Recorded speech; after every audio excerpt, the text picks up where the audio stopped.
Assalamualaikum warahmatullahi wabarakatuh. Ikhwan fil Islam, kaum muslimin dimanapun berada, terutama para jamaah Majelis Taklim Al-Islam. Ini adalah gedung Majelis Taklim Al-Islam. Alhamdulillah berada di areal seluas 2000 meter. Gedung ini sehari-hari digunakan untuk kegiatan taklim, terutama kajian tadabbur Al-Quran. Kita berharap pada tanggal 1 Ramadan nanti gedung ini sudah memiliki atap. Oleh karena itu, para ikhwan fil Islam yang ingin berkontribusi pada pekerjaan atap gedung ini, silakan menghubungi nomor-nomor yang akan dipublikasikan oleh kami. Mari kita raih surga Allah dengan cara menjadi bagian dari penyelesaian pembangunan gedung Al-Islam ini. Terima kasih, jazakumullah khairan katsiran. Assalamualaikum warahmatullahi wabarakatuh.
Nah, ini juga ngeblek-ngeblek ini.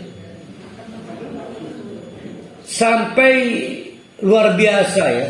Mereka ini materialisme, membagi orang berdasarkan kemampuan kapital. Ada kelas menengah, ada kelas bawah, ada kelas atas. Bahkan ada lagi mungkin empowerment yang dianggap tidak punya daya tawar ya. Sehingga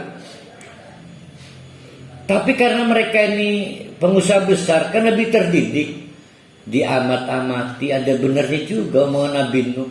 Lukisan kan nggak punya pengaruh, kan yang disembah lukisan, foto, yang membuat angin bergerak, laut bergelombang, pohon-pohonan tumbuh dari biji, pasti kekuatan besar. Dan itu benar Tuhan yang Nuh. Tapi ada problem, masa saya campur dengan kelas rendah. Mereka tersandra dengan status-status materialisme yang mereka bikin sendiri. Maka kata mereka, no, coba pikirkan ganti jam AB, kami aja semuanya itu diusir aja udah. Oh Medan. Jadi mereka sendiri sebetulnya secara konsep tauhid udah mulai dapat hidayah yang belum dapat. Itu yang kedua. Yang ketiga, Badiar Roji juga dari, jadi yang pertama dari kalangan kelas ekonomi rendah. Yang kedua Badiar Roji dari kalangan tuna pendidikan. Jadi orang sekolah, kaum pinggiran. Badia itu bada, spontan munculnya apa, sehingga dalam ngomong laka etika, tidak ada attitude-nya.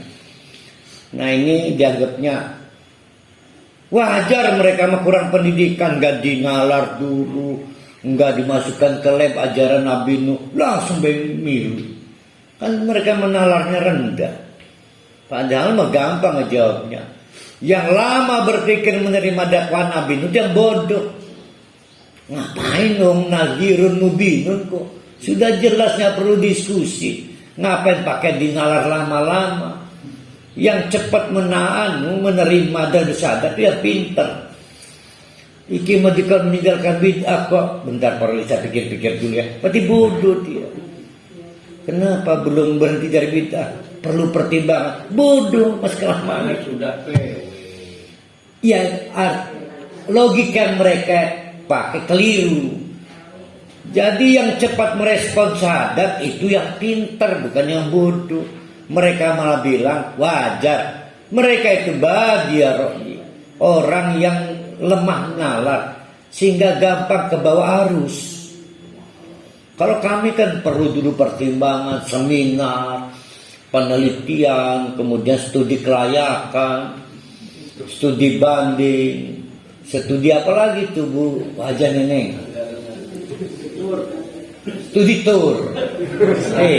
Wong benget studi tour, masih ke field trip. Empat syubhat ya, 4 argumentasi mereka. Dasar mereka menolak. Ini yang keempat. Wa ma naro lakum alaina min fadlin. Dan kami lihat, kamu itu dibandingkan saya itu nggak bisa berkompetisi. Kamu nggak punya kelebihan apa. Tentu yang dimaksud adalah usaha bisnis. Yang dimaksud usaha bisnis. Jadi apa yang bisa mempengaruhi kami? Kecuali kamu pemilik kapital besar. Kalau kamu nggak keluar dari ajaran kamu, saya stop keran modalnya. Maka nanti dijawab, saya emang nggak punya apa-apa, yang punya apa-apa soal keran mengalir dan tidak mengalir sama itu. Nanti jawabannya begitu. Baladunnukum kadhibin. Jadi kesimpulannya dari 1, 2, 3, 4. Yang pertama apa? Kamu tuh cuma manusia biasa, nggak kayak malaikat, tidak punya faktor X. 2, yang mengikuti kamu faktanya hanya dari kelompok ekonomi lemah dan dari kelompok tuna pendidikan, lemah nalar. Yang keempat, kamu tidak mampu bersaing dalam hal bisnis dengan saya. Maka mereka berkesimpulan bal nadunnukum kadhibin. Dugaan kami, kamu itu akal bulus doang. Akal bulus. Di otak mereka ini sebenarnya jalan pintas pengen menguasai bisnis. Nggak punya modal kan jual ayam. Jadi nggak jauh larinya dari persaingan ekonomi. Nggak jauh dari situ. Bangkrut. Kalau mendapatkan serangan seperti itu, maka Nabi Nuh merespon. Ini bukan wahyu ya, yang tadi wahyu. Ya qaumi, kaumku, nggak marah ini, tetap merasa kamu dan saya satu brotherhood. Ara'aitum in kunta ala bayyinatin min rabbi. Bagaimana pertimbangan dan pendapat kalian kalau ternyata saya bawa bukti nyata? Tapi nggak harus jadi malaikat, nggak harus kayak bikin debus, bikin api menyala, tangan bisa nampar geseng, enggak harus gitu. Bukti nyata dari Allah. Wa tani rahmatan, kemudian plus saya diangkat sebagai rasul. Jadi kalau ada kata rahmat kaitan dengan nabi, itu pasti oleh ahli tafsir diterjemahkan kerasulan. Wa tani rahmatan, dan saya ditetapkan sebagai Rasul langsung min indihi, SK-nya dari Allah. Fa ummiyat alaikum, maka kalian dibutakan. Lihat, fa ummiyat, fa atau summa. Fa, kalau summa butuh waktu, kalau fa nggak butuh waktu. Rupanya Nabi Nuh ngomong nggak dinalar, nggak dipikir apa fa ummiyat kamu tetap aja tutup mata, tutup telinga, percuma. Saya bawa bukti nyata dari Allah. Karena pakai fa kan kudu nima, iya tak? Ya sejam lah. Gue kumpul anak Rabi Jepet. Iki malah dia yang langsung nyeblak ngerespon. Anulzimukumuha wa antum laha karihun. Kan gak mungkin kan, kata Nabi Nuh, saya paksa kamu bersyahadat sementara kamu sebetulnya gak senang.